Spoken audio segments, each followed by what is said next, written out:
de acercarnos a la palabra, a la reflexión de lo que el Señor pueda tener para nosotros. Y no sé si sabéis qué ocurrió el 28 de febrero del 2021. Seguro que no lo sabéis ninguno. No es por nada, sino porque sería un prodigio de memoria, entre otras cosas, ¿no? Bueno, comenzamos el reto de acercarnos a la reflexión expositiva en la epístola a los Efesios, que eso no esa fecha no se recuerda, es normal.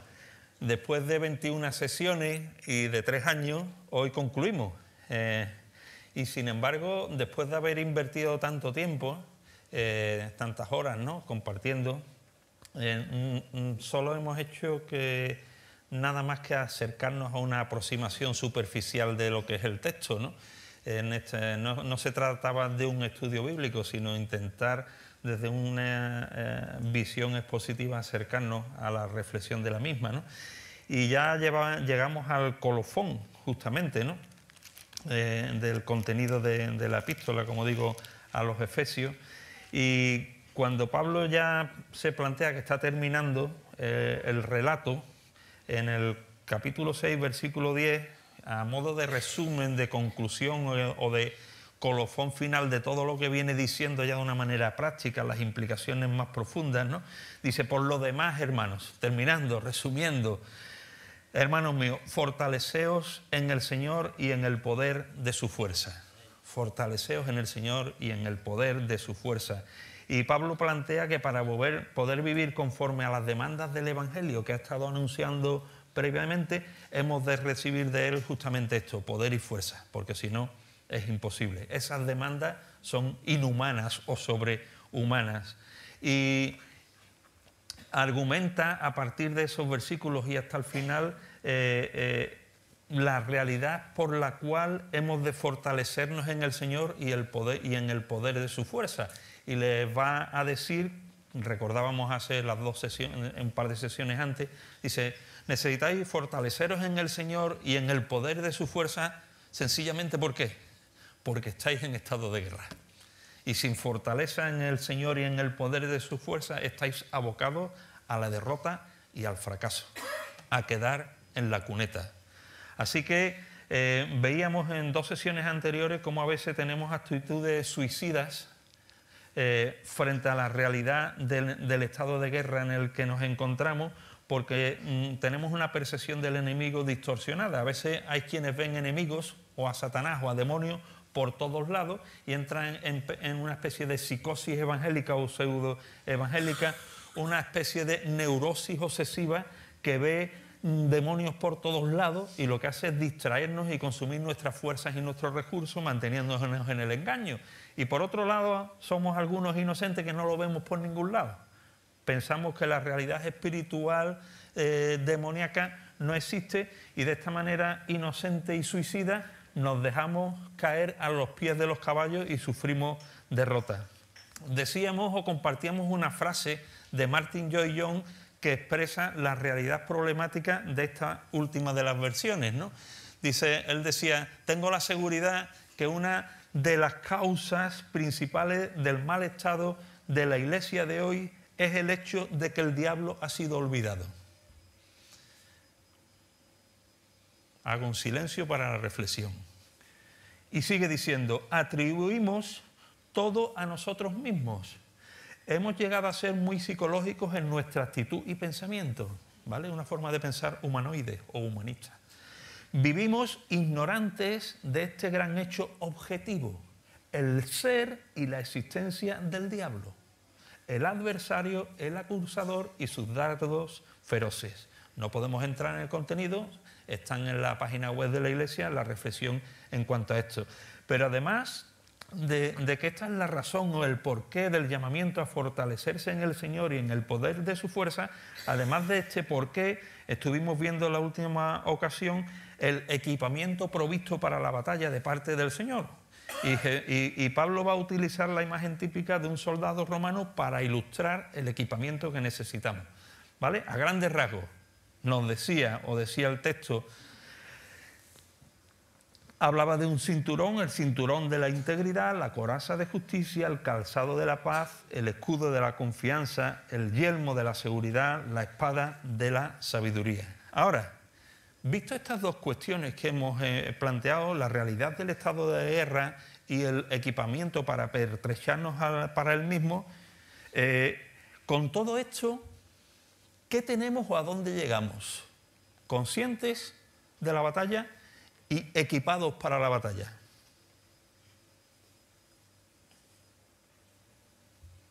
¿Vamos a algún lado? Os propongo, hermano, que no vamos a ningún lado.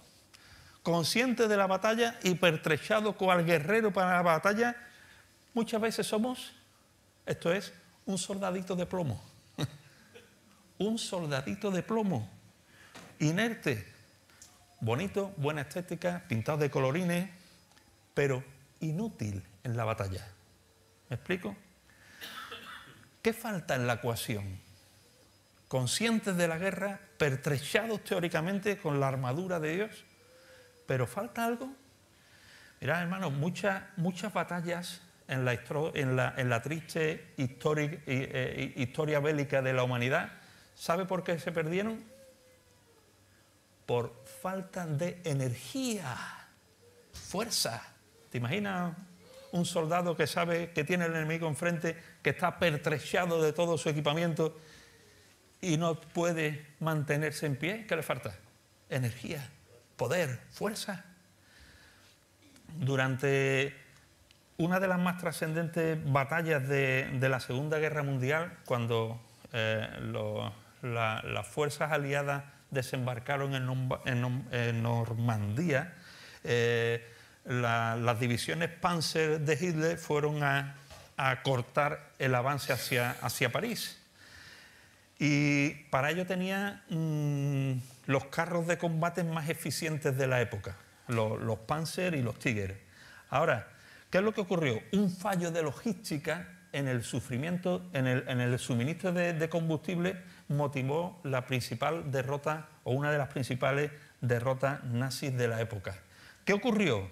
Que aunque contaba con experimentadas tripulaciones, aunque estos tanques, los Panzer, eran los más desarrollados de la época, sus tripulaciones especialistas en el manejo del mismo los tuvieron que dejar aparcados en el arcén.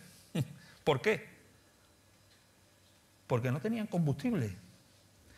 Sin combustible no eran operativos. Aquellos tanques sin combustible tenían el mismo efecto destructivo que un soldadito de plomo. El mismo peligro, quizás era más peligroso un soldadito de plomo que un tanque. Era un problema con la energía. ¿Sabéis lo que el diccionario de la Real Academia Española define como energía? Dice eficacia, poder y virtud para obrar. Y como sinónimos de energía, fuerza, vigor, potencia, contundencia, dinamismo, pujanza, brío, ímpetu, intensidad. ¿Veis la idea, la imagen? Sin energía no vamos a ningún lado. Y en nuestro campo de batalla espiritual, por más que tengamos conciencia de la batalla que libramos frente a las huestes espirituales de maldad y conozcamos el pertrecho necesario para enfrentarnos a ellas en batalla, necesitamos la energía que haga posible que nos pongamos el equipo y que lo utilicemos con eficacia en el frente de batalla. Toda la teoría que conocemos teológica, que hemos mencionado antes, la integridad, la justicia, la paz, el escudo de la confianza, el yelmo de la salvación, la espada de la sabiduría, se queda en nada o menos que nada, sin energía. Pura teoría vacía, pura teología vacía. Ante Satanás y sus huestes, nada puede hacer un soldado sin energía. Y de esto va el colofón que el apóstol Pablo, con el que el apóstol Pablo se va a despedir de los hermanos en Éfeso. ¿Cuáles son las fuentes de energía para la batalla espiritual? Sin las cuales no vamos a llegar a ningún lado. Sin ellas no seremos más que soldaditos de plomo. Muy bonitos por fuera, pero sin vida y sin fortaleza, sin energía, sin vida, sin posibilidades de hacer frente al enemigo. Y el texto en el versículo 18 del capítulo 6 de Efesios, hasta el final, Si queréis podéis mirarlos en vuestras Biblias y ya detectaréis por dónde van los tiros, ¿vale? Versículo 18 dice: orando en todo tiempo, con toda oración y súplica en el Espíritu, y velando en ello con toda perseverancia y súplica por todos los santos. Y por mí, a fin de que al abrir mi boca me sea dada palabra para dar a conocer con denuedo el misterio del Evangelio, por lo cual soy embajador en cadenas, que con denuedo hable de él como debo hablar, para que también vosotros sepáis mis asuntos y lo que hago, todo lo hará saber Tíquico, hermano amado y fiel ministro del Señor, el cual envié a vosotros para esto mismo, para que sepáis lo tocante a nosotros y que consuele vuestros corazones. Paz sea a los hermanos y amor con fe de Dios Padre y del Señor Jesucristo. La gracia sea con todos los que aman a nuestro Señor Jesucristo con amor inalterable. Amén. Como decíamos antes, no se trata de un estudio palabra por palabra del texto, porque había muchas cuestiones que abordar, pero sí que nos vamos a ceñir a este presupuesto previo, ¿no? ¿Cuáles son las fuentes de energía? Creo que vemos en el texto una fuente de origen vertical, de lo alto, divina, y es la oración. Por más que tengamos conciencia de la realidad de la batalla espiritual y nos pertrechemos de todas estas armamentos o armaduras de Dios, el apóstol Pablo está conectando el versículo 18 con todo lo anterior. Fijaos el 17 lo que dice: y tomad el yelmo de la salvación y la espada del Espíritu de Dios, que es la palabra de Dios, orando. O sea, todo lo que tenemos que hacer antes, hay que hacerlo orando. Es decir, el verbo implica la actitud constante que ha de condicionar todas las acciones previas de las que he hablado. En el versículo 10 nos hablaba, como hemos mencionado, fortaleceos en el Señor y en el poder de su fuerza, y podemos conectarlo con el 18, orando. El versículo 11 nos habla de vestidos de toda la armadura de Dios, otra vez, orando. Estad firmes, dice el versículo 11, estad firmes contra las acechanzas del diablo, orando. ¿Veis la idea? Este orando es el culmum, la conclusión final. Pablo quiere enseñar la importancia de la oración en cada una de las áreas de la batalla y de la lucha. Eso explica por qué haya tanta derrota. Antes estábamos anunciando la reunión de oración. ¿Quiénes vienen? ¿Quiénes han venido a la reunión de oración? No voy a decir que levantéis la mano. ¿Quiénes nunca vinieron? Que nadie levante la mano. ¿Quiénes vinieron una vez? ¿Quiénes vinieron dos? ¿Quiénes vinieron tres? Llevamos muchas. ¿Cuántas has venido? No significa que esto radiografíe tu vida de oración, eso sería simplista, ¿vale? Pero al menos es un punto para la reflexión. ¿Realmente me doy cuenta de la trascendencia de estar orando en el campo de batalla? ¿O es solo teoría y teoría muerta? Pablo pretende enseñar esto. Pablo pretende que sus lectores tomen conciencia de que a la vez de pertrecharse de todo este activo de la armadura de Dios, han de hacerlo orando. Se debe de orar de una manera permanente. Ahora es curioso porque aquí dice orando en todo tiempo. Orando en todo tiempo. No está diciendo orando todo el tiempo, sino en todo tiempo. Y es importante porque aquí la palabra que se utiliza para identificar tiempo no tiene que ver con el tiempo cronológico de la palabra cronos, sino que tiene que ver con el tiempo que es kairos. Es decir, orando, más que en una percepción o relacionado con el tiempo, orando en cada ocasión, oportunidad. ¿Vale? Tiene que ver con ocasión, no con tiempo cronológico. Es decir, cualquier asunto de la vida ha de ser tratado en oración. No hay cuestión, no hay circunstancia en que no necesitamos acudir a Dios en oración. Y en las diferentes batallas que el creyente enfrenta en su andar diario, porque la batalla es diaria, es permanente, es constante, necesita estar en comunión permanente ¿con quién? Con el comandante, ¿vale? Con el jefe, para contar con su dirección en cada momento del conflicto. No tiene sentido un soldado que hace la lucha o hace la guerra por su cuenta, sin conexión con sus mandos, ¿vale? Y este es el enfoque que está planteando el apóstol Pablo. Como soldados hemos de estar en cada ocasión de nuestro devenir como creyentes en contacto con la autoridad, de la cual va a emanar toda la información y el poder que necesitamos. Si no, no sabremos qué hacer, ni por dónde tirar, por mucha armadura que tengamos. ¿Me explico? Orando en todo tiempo. Tiene que ver, puede hacer alusión a los diferentes formatos habituales de oración a través del cual nos acercamos de forma reverente a Dios. La oración que puede ser de confesión, de adoración, de intercesión, de acción de gracias, es una palabra genérica para la oración. Y dice, orando en todo tiempo con toda oración, ¿vale? Todos los formatos de oración, pero además sube un escalón en la propuesta y dice, orando con súplica, y ya da un carácter distintivo a la oración, sea cual fuera, y es intensidad. Sea que ores en adoración, en confesión, en intercesión, está poniendo un matiz adicional. Ora de esta manera que hemos mencionado antes, en todo tiempo, con un deseo ferviente, con intensidad. Enfatiza la idea de ruego y de expresión de necesidad.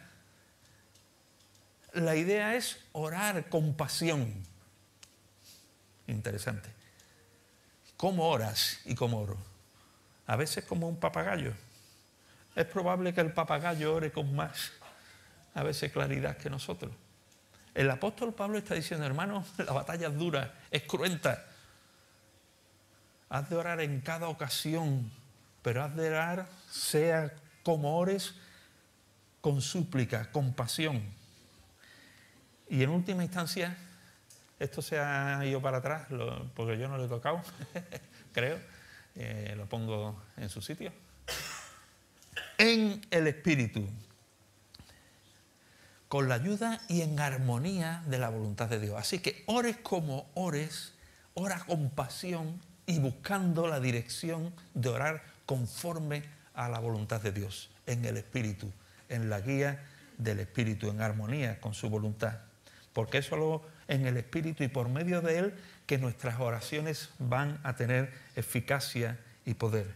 Y sigue diciendo, velando en ello con toda perseverancia. Otra característica importante tiene que ver con la disciplina a la hora de la oración. Orar con una actitud ¿de qué? De alerta, dice, velando. ¿Quién es el que vela? El soldado que está pendiente de por dónde le pueden venir los golpes del enemigo. Una oración con actitud de alerta, no adormecidos. Denota actitud activa y constante. ¿Y sabes por qué? Porque como la batalla es continua, la batalla es permanente, la agresión del enemigo no para, la oración ha de ser perseverante, con toda intensidad.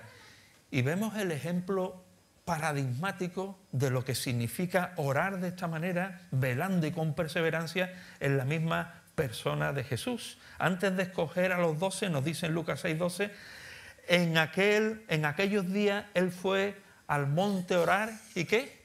Y pasó la noche orando a Dios, velando y perseverando intensamente, buscando la dirección de Dios. ¿Por qué? Porque había guerra y lucha espiritual. Le vemos buscando ocasiones especiales para encontrarse a solas con Dios. Después de la alimentación de los 5.000 los despide y dice, y después que los hubo despedido, se fue al monte a orar. Quizás esta es una de las cosas más sorprendentes en la persona de Jesús, cómo busca con intensidad y con pasión encontrarse con Dios en oración. ¿Por qué? Porque estaba inmerso en una batalla espiritual y necesitaba comunión con el Padre. Y después nosotros en medio de nuestras batallas vamos jugando a soldaditos de plomo. ¿Me explico? Vemos a Jesús levantándose temprano a orar después de haber estado hasta bien entrada la noche sanando a enfermos y demonios. Nos dice en Marcos 1:35, dice, y levantándose muy de mañana, siendo aún oscuro, salió y se fue a un lugar desierto y allí oraba.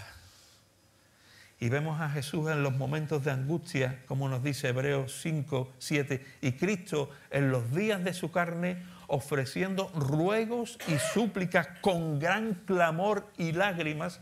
Fijaos cómo describe la oración de Jesús al Padre. Ofreció ruegos y súplicas con gran clamor y lágrimas al que le podría librar de la muerte. Fue oído a causa de su temor reverente. ¿Cuánto nos hace falta en nuestra guerra y en nuestra batalla espiritual estar orando en todo tiempo, con toda oración y súplica en el Espíritu y velando con ello y perseverando en oración? Y en última instancia, en este caso, o en penúltima, nos habla del objeto de la oración. Y dice el texto, por todos los santos. Es curioso porque nuestras listas o listados de oración parece que son listados de compra del Mercadona, en la que vemos nuestro frigorífico, nuestras necesidades muy particulares y tiramos de listas de mis necesidades. Sin embargo, aquí el paradigma que plantea el apóstol Pablo es que mediante la oración el soldado cristiano ha de estar vigilando las necesidades de los demás. Estamos en batalla. ¿Qué necesita mi compañero? ¿Qué necesita mi hermano? Y este es el enfoque que plantea. Pone de manifiesto la interdependencia gigantesca, absoluta, significativa de la comunidad cristiana. Y nos demanda a orar más por el compañero de batalla que por nosotros mismos. De tal manera que podríamos decir que el amor auténtico, que muchas veces llena nuestra boca, se expresa en oración continua, seria e intercesora.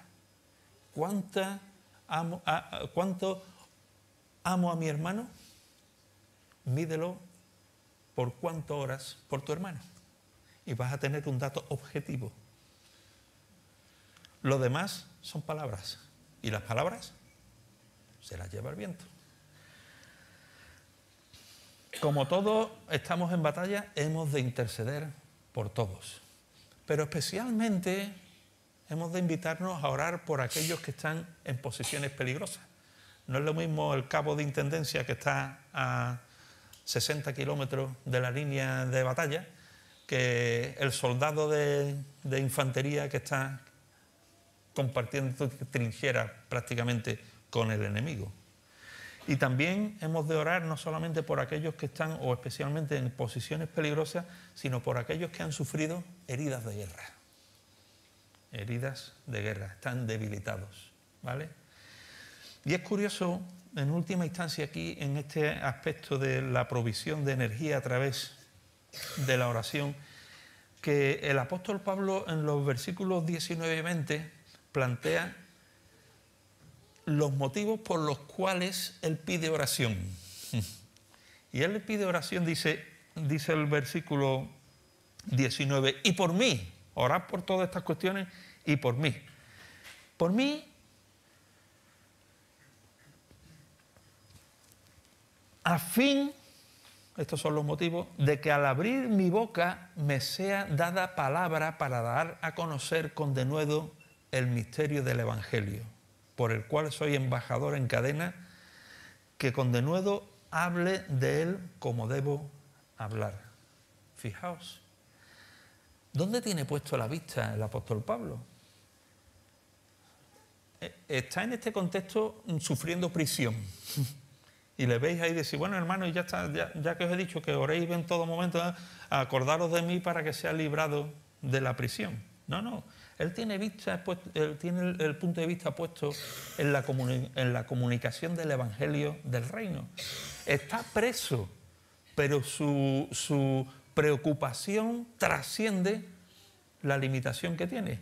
No pide orar a su favor, porque ni siquiera está seguro de que la voluntad de Dios sea que le libre de la prisión. A lo mejor él pensaba, ¿y si Dios quiere que esté aquí preso hasta la muerte y estoy orando en contra. Lo que sí tiene claro es que quiere y pide oración para que a través de su ministerio Dios pueda ser glorificado al cumplir su misión. Allí donde estoy, entre cadenas, como menciona, como embajador en cadena, allí donde estoy, quiero ser utilizado para la gloria de Dios. Y es el anhelo y la solicitud de oración. Le solicita a los hermanos que invoquen la bendición del Señor sobre él para ser un efectivo testigo del Evangelio. ¿Veis la lista de oración de Pablo? No aparece él.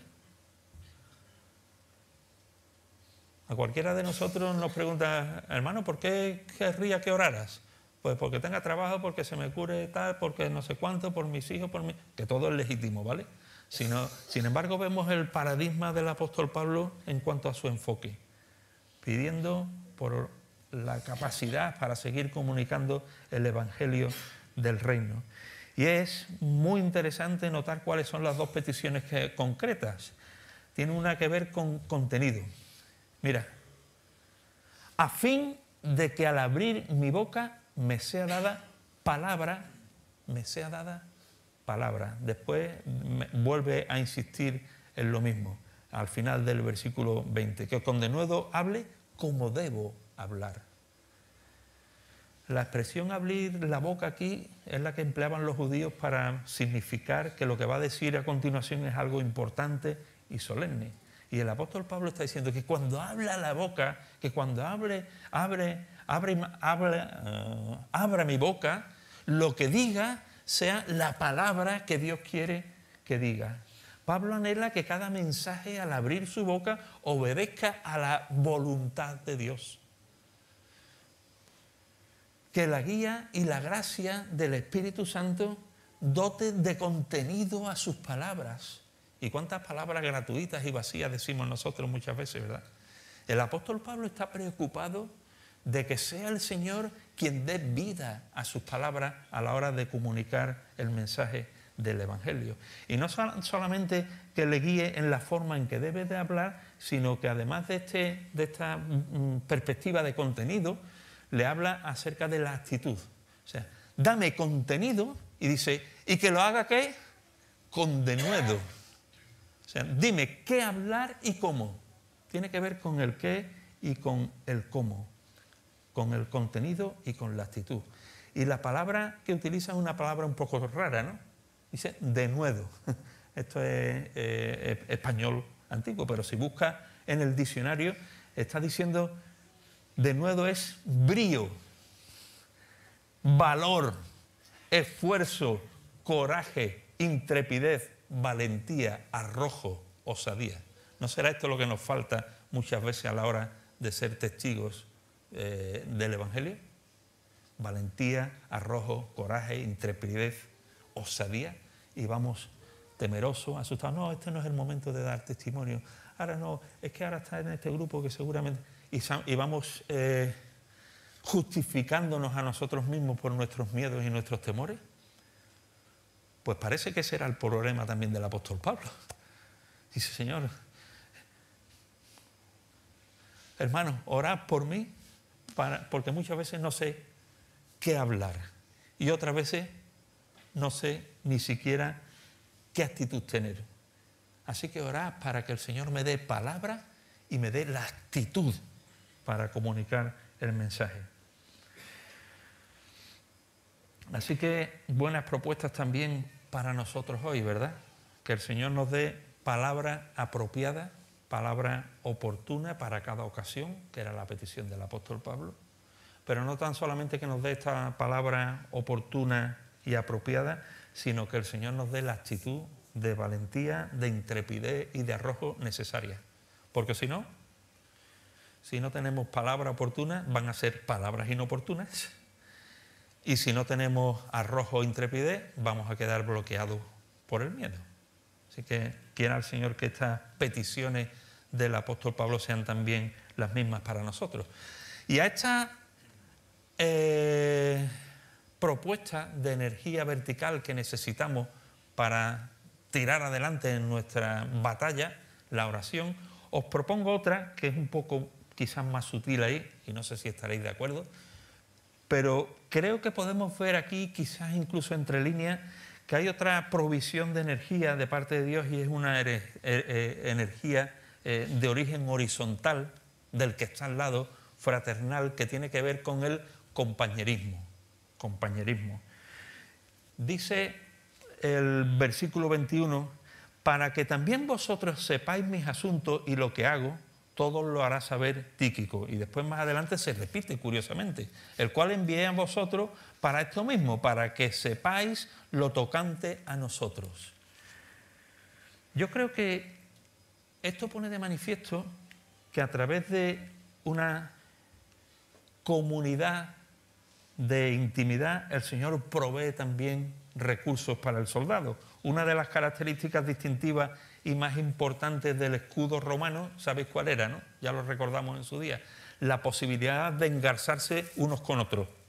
De tal manera que cuando un batallón o un grupo de soldados romanos unía sus escudos, le llamaban formación en testudo, en coraza, y permitía resistir el ataque enemigo de una manera absolutamente exponencialmente diferente a cuando lo hacía uno solo. Pues la propuesta que os planteo es esta, la posibilidad de unirnos unos a otros. El soldado no hacía la guerra sola, por su cuenta, por su propia iniciativa. La guerra es un ejercicio colectivo. Y creo que tenemos, por la gracia de Dios, la oportunidad de contar con uno de los activos más importantes en la vida cristiana, y es la energía de la comunidad, la energía de la fraternidad. Pero esta energía no está asequible, os propongo, sin que tengamos una comunidad de intimidad. Porque si somos números separados y ausentes y ajenos los unos de los otros, pues esto es igual que un cine. Tú vienes, pagas la entrada, ves la película y sales con la misma intimidad con los demás con las que entrabas, ¿vale? En el cine no hay nada más que eso. Y a veces quizás estamos desarrollando comunidades tipo cine. Cada uno vive su vida ajeno a la de los demás. Para que realmente esta energía horizontal del compañerismo nos llegue, creo que hemos de invertir en intimidad, porque sin intimidad no puede haber auténtico compañerismo. No sé si estáis de acuerdo conmigo. Sin intimidad no puede haber compañerismo. Y Dios inventó la Iglesia para que, como su pueblo, pudiéramos fortalecernos unos a otros. La pregunta que tendríamos que plantearnos sería: ¿podemos ser la Iglesia que Dios nos ha llamado sin intimidad? ¿Puede una Iglesia sin intimidad, aportar a sus miembros lo que Dios quiere aportar a través de su Iglesia? ¿Puede un cuerpo funcionar sin una conexión vital y trascendente entre sus miembros?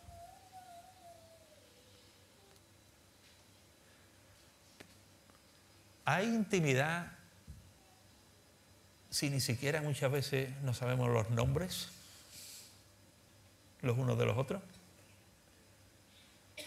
En una ocasión alguien me preguntó: oye, ¿ha venido alguien nuevo? ¿Una persona que salió tal?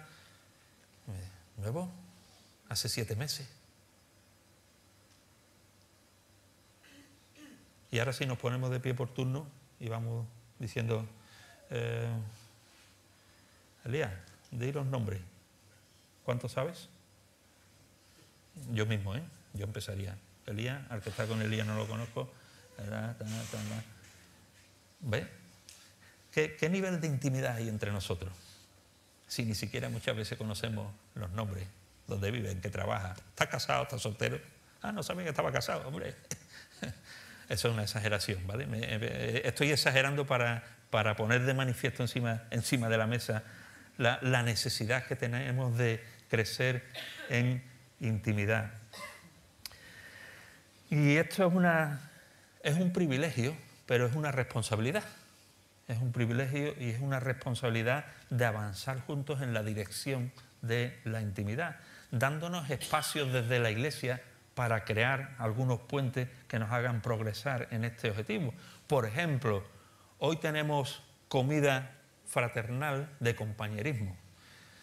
Ahí no es un espacio de especial intimidad, porque somos muchos, pero es un espacio para hacer crecer la intimidad, ¿vale?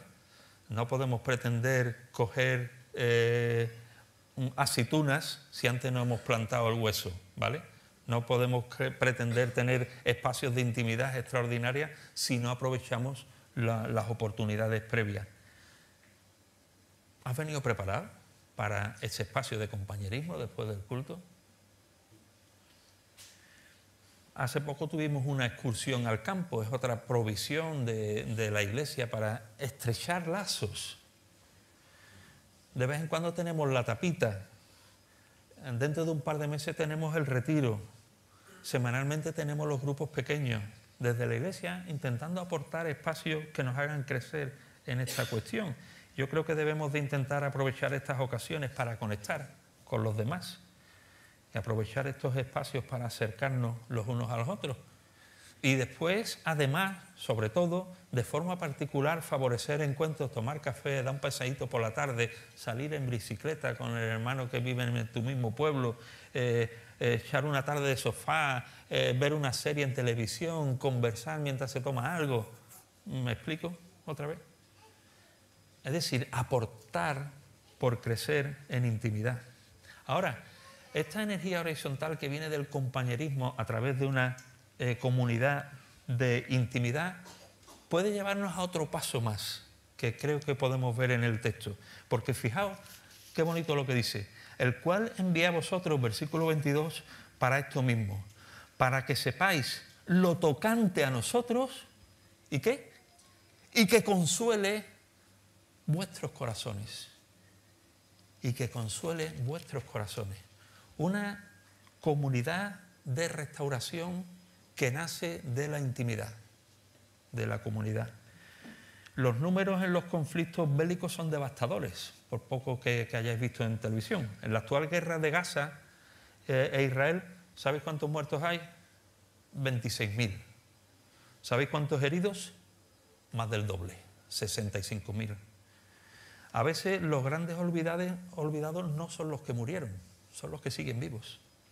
A veces los grandes olvidados son aquellos que sufrieron daño irreversible en la batalla y daños que le perseguirán toda la vida y que todos olvidarán,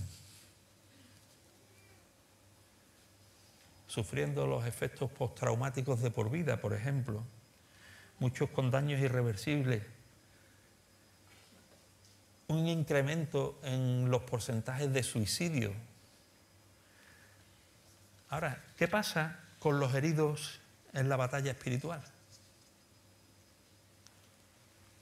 ¿O no existen? ¿Quiénes son los heridos en la batalla espiritual? Pueden ser aquellos que están sumergidos en la soledad. ¿Conoce hermanos que están solos? Están solos, están apáticos muchas veces, están tristes, pero mantienen una fachada de pseudo alegría para que no se note, para que los demás no vayan a pensar, pues no depende de la alegría y del gozo en el Señor. Entonces se mantienen contentos por fuera, pero tristes y solos por dentro. Son heridos de guerra, hermanos. Los que no consiguen salir definitivamente de la amargura y experimentar el gozo pleno en el Señor Jesucristo son heridos. Aquellos que en secreto mantienen una adicción y no consiguen librarse ni encontrar nadie que les apoye, porque qué vergüenza se va a saber. Aquellos que no consiguen controlar sus pensamientos obsesivos y viven aislados para no quedar mal. Y los que luchan contra un pecado mal visto y no comparten para no ser una carga a una iglesia santa. Aquellos que se debaten en la perplejidad de sentir el silencio de Dios en una situación complicada. Señor, ¿dónde estás? ¿Dónde estás? ¿Dónde estás? Son heridos. los atascados en experiencias traumáticas del pasado que no consiguen remontar,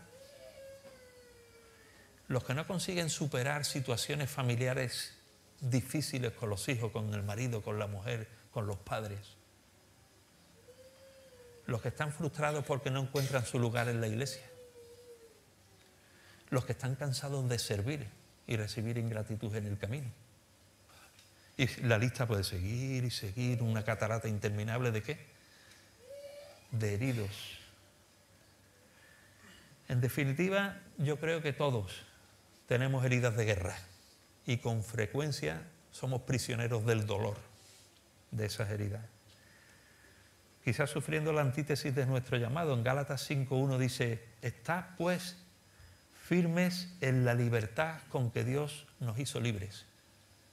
Y sin embargo vemos que no somos libres muchas veces. O al menos no somos lo suficientemente libres como debiéramos. La tragedia es que la iglesia muchas veces no está a la altura de atender a los heridos. Y cuando no se está a la altura de atender a los heridos, ¿qué ocurre? Se les deja en el camino. El hermano que predicaba el domingo pasado, Jaime Fernández, tiene un libro que se titula 99, haciendo alusión a los 99 que están en el corral, las 99 ovejas que están resguardadas y el que se va. Y fijaos qué frase triste, dolorosa, pero probablemente real.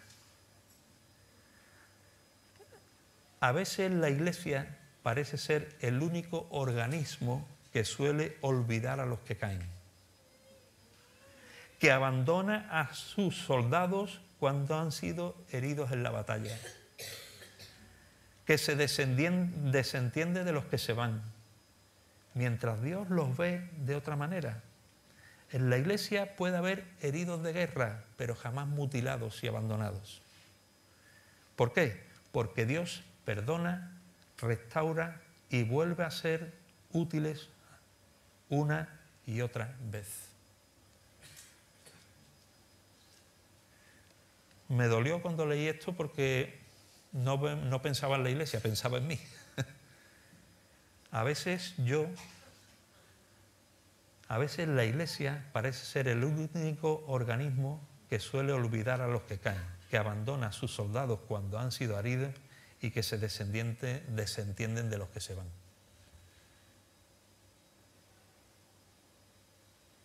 ¿Cuántos a los que habéis echado de menos en alguna ocasión? Ya hace tiempo que no viene, ponle el nombre, pues yo se lo pongo. Y si no se lo pones, peor todavía, porque ni siquiera te has dado cuenta que está faltando. Ponle el nombre.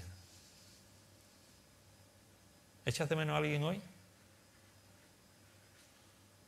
¿Quedó en el camino? ¿Quedó en la cuneta? ¿Y cuántas veces le llamaste, le visitaste, le invitaste a tomar café, buscaste su restauración? Yo tengo una lista grande, particular, no sé la tuya cuál es. Necesitamos una comunidad de consuelo y de restauración, que sea el brazo de restauración de Dios mismo. La iglesia en general y cada uno de nosotros en particular. A veces proyectamos sobre la iglesia. Es que la iglesia no, es que la iglesia, es que la iglesia. ¿Tú qué te has creído? ¿Que no eres iglesia? Cada vez que apuntamos a la iglesia, apuntamos a nosotros mismos.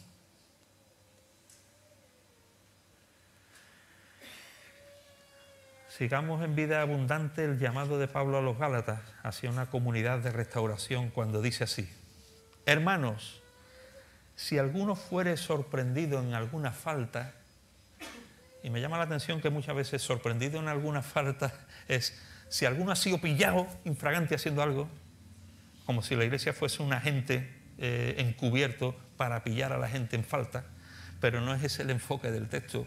Dice, si alguno ha caído, ha sido sorprendido, no es que tú o yo lo hayamos sorprendido haciendo algo malo, sino que el enemigo le ha pillado en alguna falta. No sé si consigo explicarlo. Si alguno es sorprendido en alguna falta por el enemigo, ahora vosotros, que sois espirituales, ¿qué?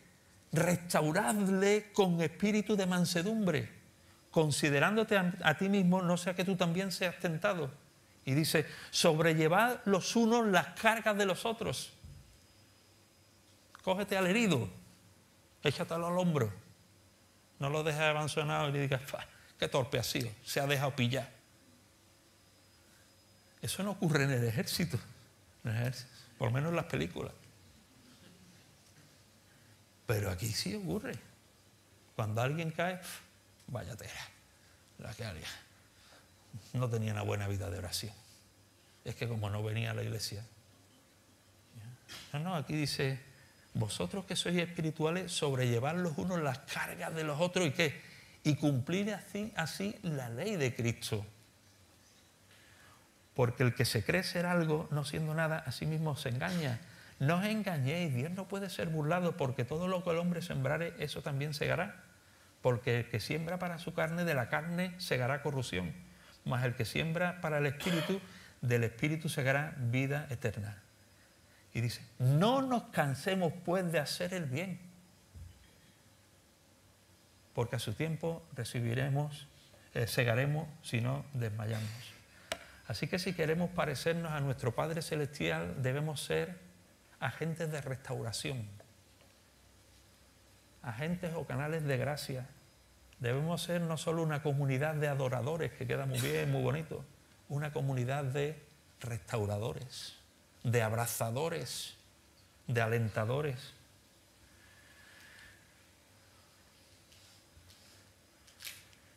Si no, no vamos a ningún lado.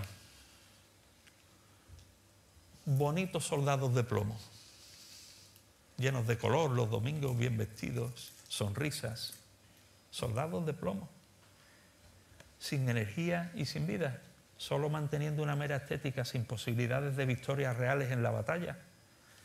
Seremos como tanques abandonados en el arcén por falta de combustible, perfectamente equipados, pero inútiles. Necesitamos la energía para la victoria, la energía vertical de lo alto, la divina, la de la oración, orando, como nos dice el versículo 18, orando en todo tiempo, con toda oración y súplica, en el Espíritu, y velando en ello con toda perseverancia y súplica por todos los santos. Y la energía horizontal, la de al lado, la fraternal, la de la comunión, proveyendo y trabajando para desarrollar una comunidad en vida abundante de intimidad, contribuyendo de una forma proactiva a establecer relaciones cada vez más cercanas, más transparentes, más sinceras, donde nos podamos ver las heridas y desde ahí proyectarnos a una comunidad de restauración, dispuestos a acompañar desde la gracia y la misericordia a aquel que cayó. Que el Señor nos guarde y nos ayude en esta guerra que tenemos por delante, cruenta, violenta, no se ve, ese es el problema que no se ve. Es como los espías que hacen bien su trabajo, no los pilla, no los ve, no tomas conciencia de la realidad, pero son los más peligrosos. Y estamos delante enfrentando una guerra espiritual de la máxima crueldad y violencia. No se ve, es espiritual, pero es devastadora y va dejando muchos heridos en el camino. Que el Señor nos ayude a tener esta visión que el apóstol Pablo quería transmitir a su pueblo. Orad en todo tiempo y trabajar por una comunidad de restauración. Que el Señor nos guarde. Señor, queremos darte gracias porque tu palabra nos muestra, nos enseña, Señor, la necesidad profunda, urgente, Señor, que tenemos de acercarnos a ti en oración, de buscar tu rostro cada día, de ser guiados por ti, Señor. Queremos que tú nos abras los ojos, que eres el que lo puede hacer a nuestra realidad personal de cada uno de nosotros, y que seas tú, Señor, quien nos ayudes a dar los pasos necesarios para crecer en esta dinámica, Señor, de buscarte a ti, buscar tu rostro, Señor, y buscar también al rostro de nuestros hermanos, de nuestros compañeros de batalla, Señor, para ayudarnos y alentarnos unos a otros, Padre. Te lo rogamos, Señor, en tu gracia, en la suficiencia de tu gracia, Padre, en el nombre de tu Hijo Jesucristo. Amén.